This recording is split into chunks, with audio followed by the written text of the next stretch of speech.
Well, good morning everybody. Welcome to Overbury on the LEAF Open Farm Sunday virtual farm walk.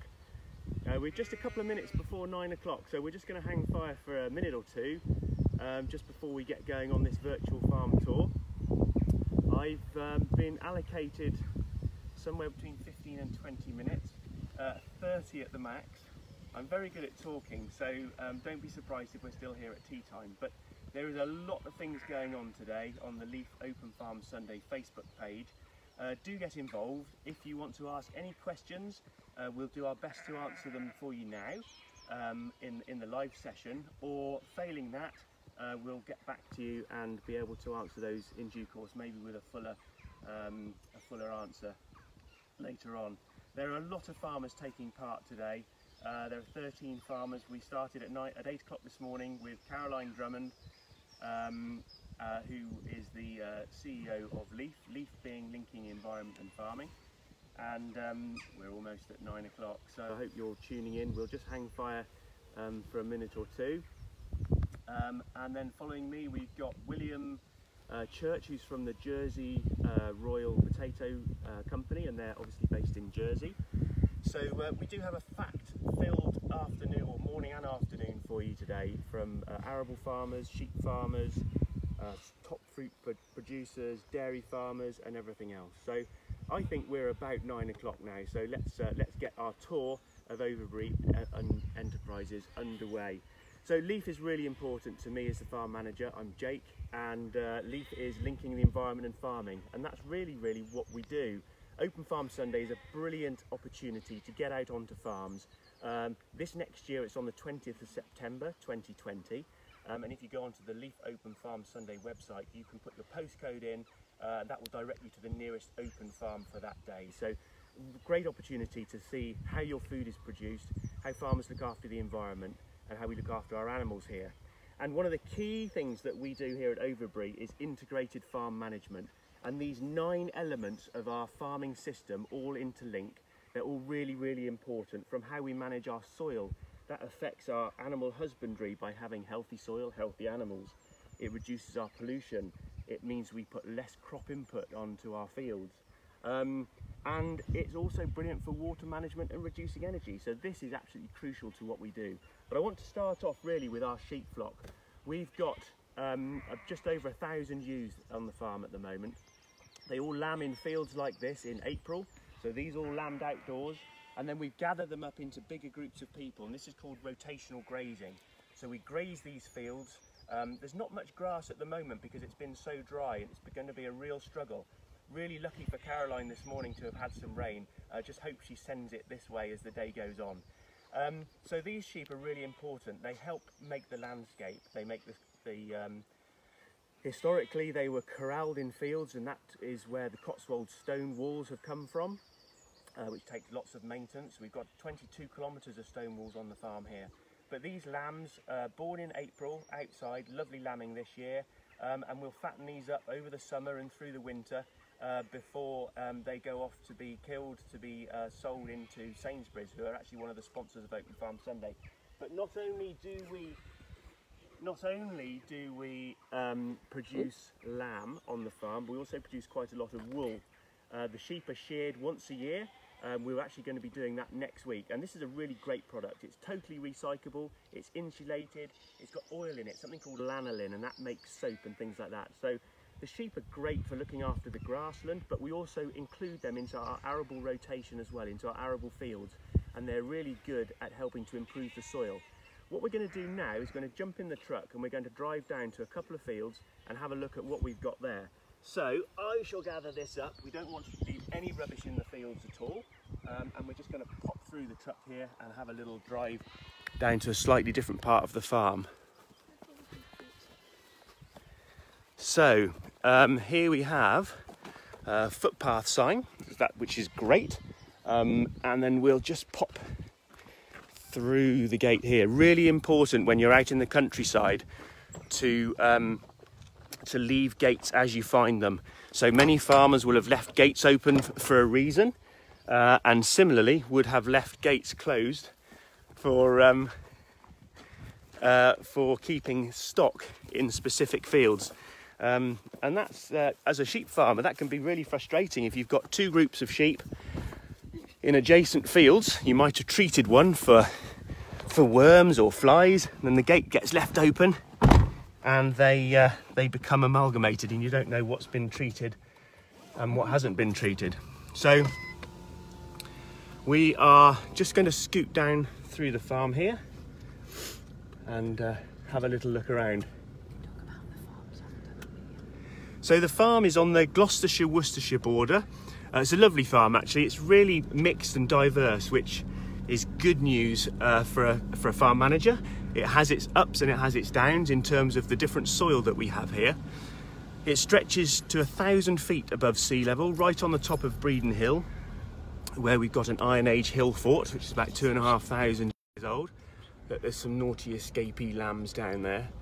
And there's quite a lot of water that comes off the hill through the springs. And that water historically has been used to drive mills. So energy production and food production from silk mills to flour mills is all part of the history on the hill here itself.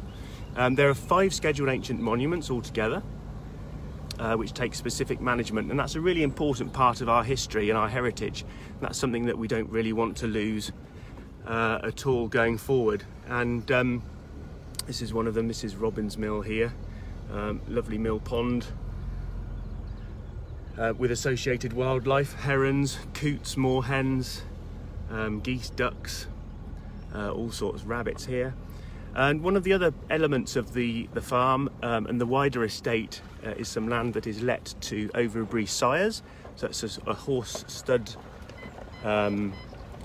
breeding business. And the stud season runs from the middle of February through to about the end of June into July. And these are racehorse yearlings here in this field. Thoroughbreds, sorry. Thoroughbreds. And as you can see, one of them is playing a favourite game of most livestock. It's called Dead or Alive. And the idea that they have is to try and fool the farmer into guessing whether they're actually dead or actually alive. Now, we drove past these 3 earlier on and they're most definitely alive. But they're very good at it. So we've got a lot of hedgerows on the farm, probably about 45 kilometres of them in total. Some are managed and trimmed annually, like this one here. This is against a farm track. And it's important then, same as the ones across roads, to keep them nice and safe for traffic. So they get trimmed every year. But there are other ones that, for instance, this one here, that we don't really trim very often at all. And that's great for capturing carbon, providing pollen, nectar, breeding sites. Pollen, nectar, breeding sites, nesting sites for birds, and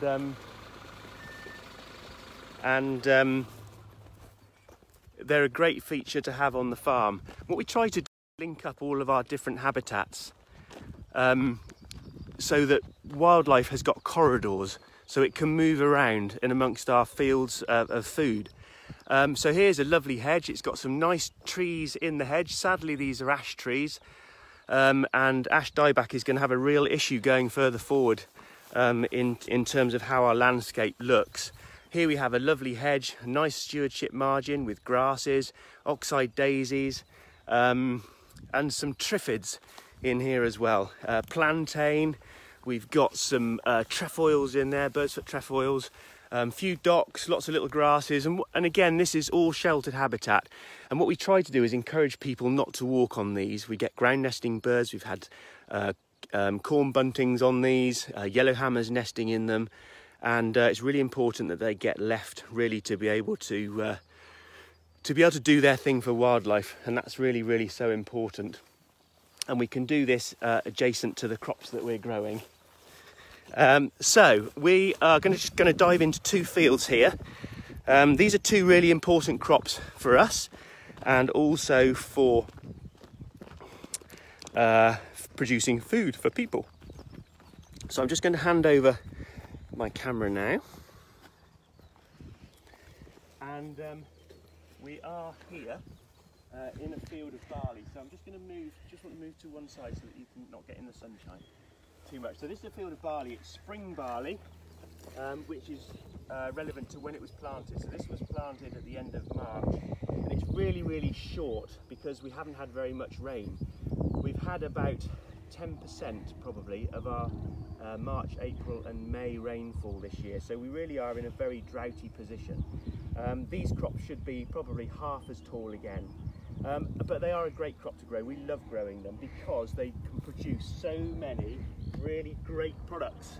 So this is the barley, this is the seed, that's the grain that we harvest. It's quite prickly, it's quite itchy as well, barley. That's a really nice bold sample. See how big those grains are. And that's really important because we want to be able to produce lots of really cool stuff from it. So our barley goes to Burton-on-Trent, to Molson Coors, where they use exclusively winter British barley, 100% British barley, to make Carling beer. So that's great for all the dads out there. The malt, which is the extract that gets left over after it's been processed, gets turned into things like Maltesers, or gets turned into biscuits, malt biscuits and things like that. So that's a good one for all the mums. And then maybe we could have a bit of interaction if we like a thumbs up or a thumbs down, whether you're a lover or a hater of Marmite. So this is barley extract that goes in to produce Marmite, and the Marmite factory is really close to the maltings where this barley goes. So this barley, we should be harvesting this the middle of August. We'll see the combine in a bit, but let's just hop across to have a look at this other field as we go. A huge thanks to our sponsors of Open Farm Sunday this year, from AHDB, from Arla, BASF, Frontier Agriculture, DEFRA, NFU, Kellogg's, Sainsbury's, Waitrose. I'm sure there's going to be some other ones as well, but do get involved all through the day. Hashtag LOFS20, and we hope you really have lots of interest and learn some really good stuff. This is oilseed rape, and oilseed rape is a really difficult crop to grow at the moment. We're losing some very key ingredients that help us grow them. And if you have a look at this plant here, this is a really interesting one. Can you see all these aphids on here? These are mealy cabbage aphids, and you can see what an infestation that is across there. Now, if this was across the whole field, we would need to spray to kill these. They're way past what we call the threshold, which means that there are too many here to actually enable the crop to deliver a good benefit. But because this is right on the edge, we probably won't worry too much. When you get into the crop, there's very little infestation at all. But oilseed rape is a great crop to grow. It's a good break crop, which means it's a different crop from a cereal, so things like wheat and barley. And it provides oil. Oil is really important to us here in the UK.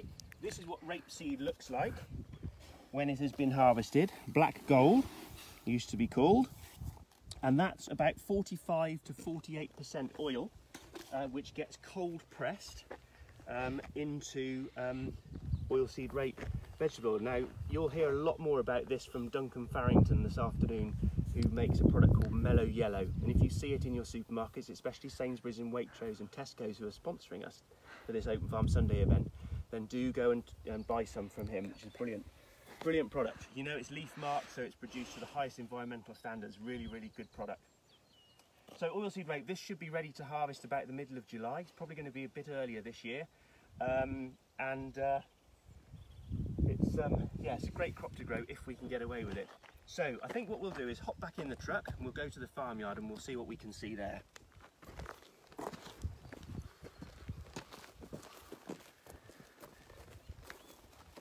Great question there about dads liking Maltesers too. Yes, I'm partial to 1 or 2 packets at a time. Try not to do too much, but we all seat belted on. Beers are for girls too. Yes, you're right. And Marmite is also for everybody. So again, looking at the landscape around us, lots of tall hedges, Some of these we trim, some need a bit more management actually. Some of these need to be laid and probably have some new hedge plants put into them. They've got a lifespan of a couple of 100 years, so they need to be managed, whether that's through hedge laying or hedge coppicing. It's really important to be able to provide new trees for the next generation and the generation after that. And this is a really interesting part of the habitat here. We are part of the higher levels stewardship scheme, and this compensates us for taking land out of production for the environment.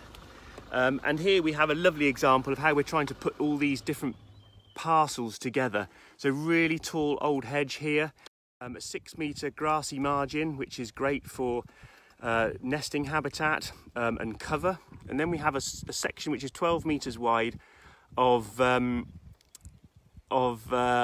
unharvested barley. So we've planted the crop, we haven't put any fertiliser on it, we haven't treated it for any weeds, and you can see it's quite weedy in there, and we won't harvest that. That will stay there all of next winter, and that will provide cover through the summer and the autumn, and then some food, sort of like a bird table really, for the farmland birds that we have.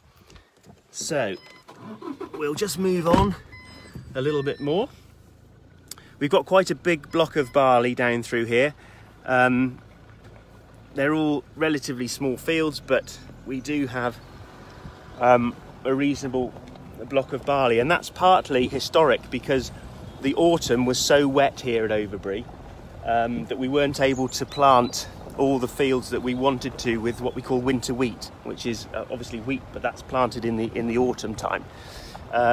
So that's meant we've got a disproportionately larger amount of barley this year than last, and a lot of other farmers are in the same boat across the country, which may well have some impact on the prices that we get paid, because there will be quite a lot of barley on the market. So this is Bredon Hill. This is the backdrop to the farm. It's 1,000 foot above sea level at the top of the hill. Very thin Cotswold brash soil. It's got lots of high pH soil there, which causes problems with nutrients lockup. So what we try to do is take lots of tissue samples, kind of like a blood test for the crops really, to see what they're lacking, and then we can use our sprayer, which we'll see in a minute, to correct those nutrient deficiencies. So this is a bit of barley through here. As I say, we've got a hedge that we planted about 10 years ago, probably 15 now, just in front of us. And then, oh, brown hair, look at that boy. So there was 3 or 4 of them this morning when I had a scoot round. Then we've got a field here which was after stubble turnips that we fattened some lambs on, which we've now planted for winter bird food. So this is a 5-acre field. So it's a reasonable size, about the size of 2 football pitches, and it's planted with oats and barley and triticale, red and white millet, a bit of linseed, some sunflowers, all that will be left unharvested, and that's all for the birds on that little bit here. And there's a couple, 3 of them just getting a head start before any of the others. We also have quite a lot of these feeders around. We feed about 10 tonnes of grain every year for the small birds to help feed and keep them growing all through the difficult winter months. This is our grain store, which we put up in about 2017. So it's a machinery store on this side, workshops, fuel stores, and then we have a grain dryer and grain storage later on. Question in from Melissa here: will we continue to grow oilseed rape in your rotation? Really good question. In 2012 the UK oilseed rape acreage was about 750,000 hectares. This year it's just over 350,000 because of something called cabbage stem flea beetle, which is really difficult to grow. At the moment we are planning to grow some this year, but it will be very difficult. Very difficult to be able to keep that growing in a sustainable way. one of the key things that we've developed on the farm is that we've moved into a no-till farming situation, so we're not doing any cultivations ahead of the majority of our crops that we plant. And that's great for a number of reasons. It's brilliant for soil health because we're not constantly disturbing that soil and mixing it up and breaking those populations of bacteria and fungi up. It's great from our economic point of view because we're not using so much diesel on that. And actually soil health is really, really crucial in terms of how we manage our soils.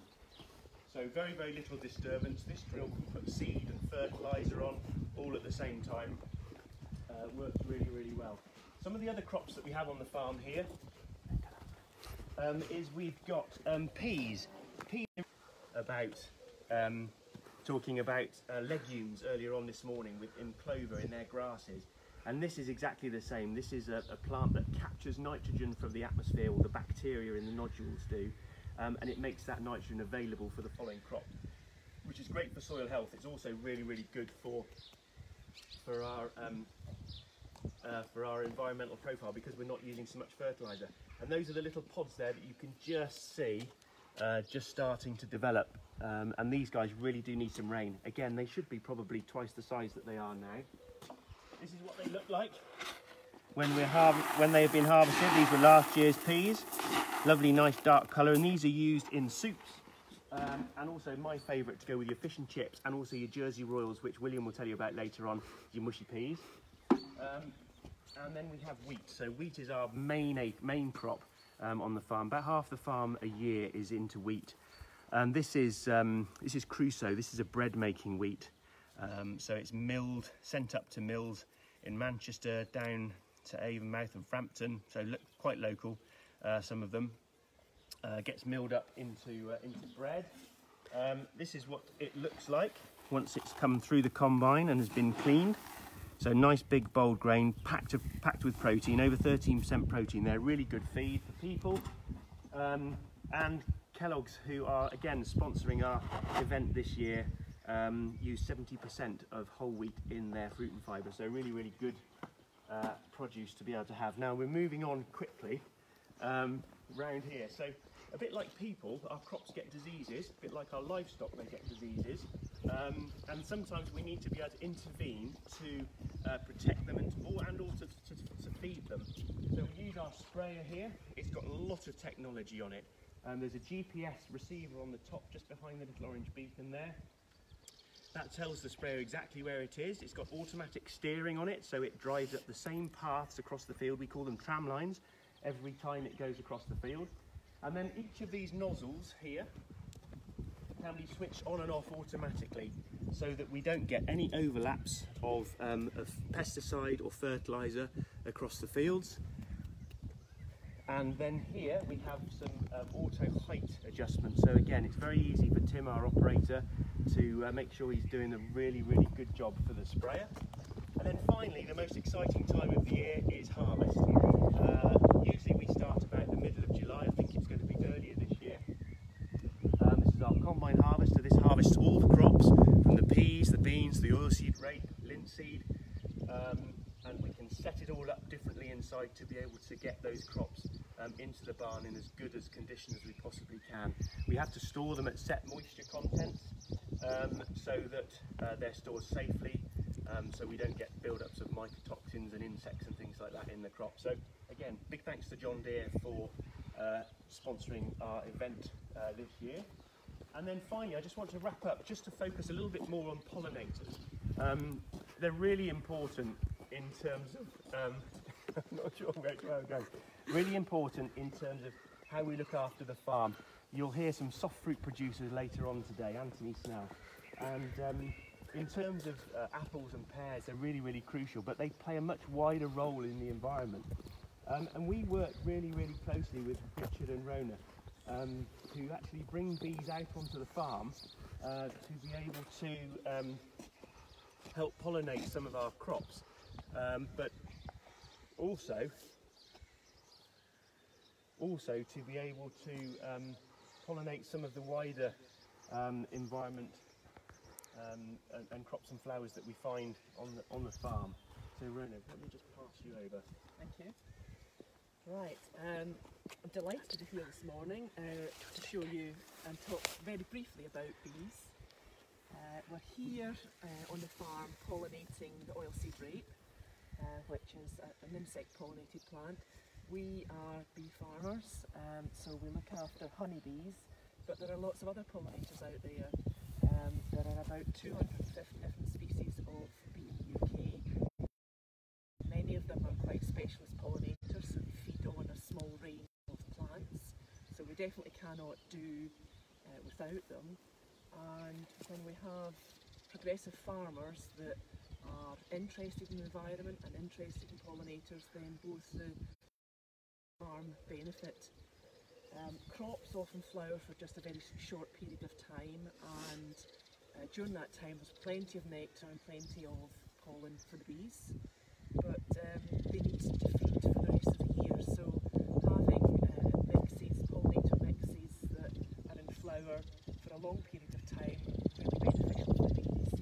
And if you look round on the mixes today, there's quite a few bees active already, mainly.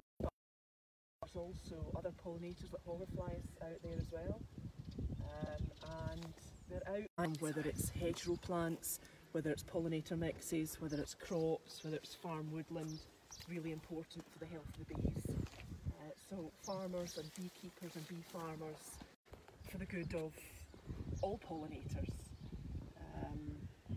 What else you can see on the frame here? Mainly female worker bees. They are the ones that go out and do the foraging. They live for about 6 weeks, so about 3 weeks inside the hive, and then they go out and they forage for about 3 weeks. They're the ones that are out collecting the pollen. And then there are a few boys in there as well, the drones. They are much bigger, but there's not many of them. The vast majority of bees that are in a hive are female worker bees, and they're aptly named because they do work very hard. Whenever the conditions are right, so whenever it's above about 10 or 12 degrees, a nice day like today where the sun is out, then the bees would be out. This is just an observation hive, so they're in today so that we can get up close to them, but all the bees that are in our hives today will be out busy looking for pollen and nectar. Fantastic. Thank you so much for coming down Pleasure. and showing us that. That's great. And also thanks to everybody for a packed afternoon for you as the day goes on, really. Do stay involved, do ask lots of questions with a hashtag LOFS20, and don't forget to get out onto a farm this year is the 20th of September, all things being equal. Coming up next we've got William Church from the Jersey Royal Potato Company. He's coming up live at 10 o'clock. At 11 o'clock we've got John and Helen Renner, who are beef and sheep farmers up in Northumberland. Edward Andrews talking about dairy, so if you wanted to put some Kellogg's Fruit and Fibre in your bowl this morning, whack some cold milk on there, he'll tell you all about how that milk is produced. And then we've got Ali Hunter-Blair coming up at 1 o'clock this afternoon. He's an arable farmer just down the road here. And there's a whole host of people that are coming live to you this afternoon as well. So again, massive thanks to our farm sponsors. I don't think I mentioned the Co-op earlier on, Farmers Weekly and the National Farmers Union.